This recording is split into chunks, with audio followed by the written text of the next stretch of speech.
expliquer l'intérêt des céréales à paille dans notre système. Donc en fait, pas mal d'éleveurs ont un petit peu de céréales à paille en plus de l'herbe, donc pour les animaux. L'intérêt de la vidéo aujourd'hui, c'est de vous expliquer pourquoi et à quoi servent les céréales à paille. Première vidéo de présentation, je vous ai parlé d'une 60aine d'hectares de céréales. Donc en fait, dans ces 60 hectares, on a, on va dire, 50 hectares de céréales à paille et 10 hectares de protéagineux. Protéagineux qui est le lupin. Je ferai plusieurs vidéos un peu à part pour expliquer la culture du lupin. Donc en ce qui concerne les céréales à paille, il y en a 3 catégories. Donc de l'orge, c'est un grain qui est bien jaune, assez allongé, comme on peut le voir là. L'orge, c'est la première céréale. La deuxième, c'est le triticale. Alors triticale, c'est en fait un hybride entre du seigle et du blé. C'est un hybride qui aujourd'hui est stabilisé, c'est une espèce à part entière. Et la troisième catégorie, qui est le blé. Vous voyez, donc par rapport au triticale, des grains un petit peu plus ronds. Et là, c'est du blé meunier. Donc dans les systèmes d'élevage, les céréales vont apporter deux choses. Donc d'un côté, le grain, comme je vous ai montré là, et la paille. Le grain va servir pour l'alimentation des animaux en grande partie, et la paille, elle va servir soit pour l'alimentation des animaux, soit pour la litière. La litière, c'est la paille qu'on va écarter dans les bâtiments pour que les animaux puissent se coucher bien au sec et dans un endroit propre, quoi. Alors je vous ai montré les 3 espèces de céréales qui sont semées sur l'exploitation. Alors l'orge et le triticale vont nous servir pour l'alimentation des animaux uniquement. C'est 2 espèces fourragères, donc pour l'alimentation animale. La paille d'orge, elle est conservée pour l'alimentation aussi. La paille de triticale va servir exclusivement à la litière, parce que c'est une paille qui est assez dure et qui n'est pas très appétante. Et le blé, par contre, lui, il va nous servir de, entre guillemets, de tampon.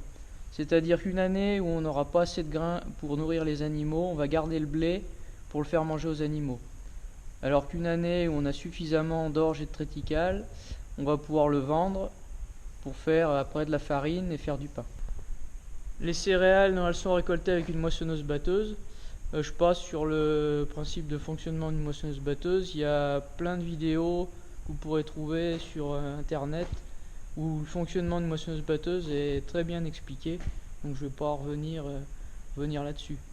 L'intérêt de la moissonneuse, c'est qu'elle va séparer le grain de la paille.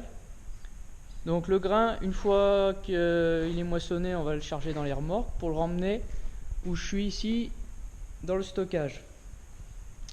Donc le grain, il est stocké dans ces gros silos là. Il va être stocké jusqu'à ce qu'on en ait besoin, évidemment. Et ici, on va pouvoir refaire toute l'alimentation pour les animaux. Je reviendrai sûrement pendant l'hiver sur le fonctionnement et l'intégration des céréales dans l'alimentation des animaux. Ces silos, ils vont nous permettre de stocker le grain au sec, à l'abri de l'humidité.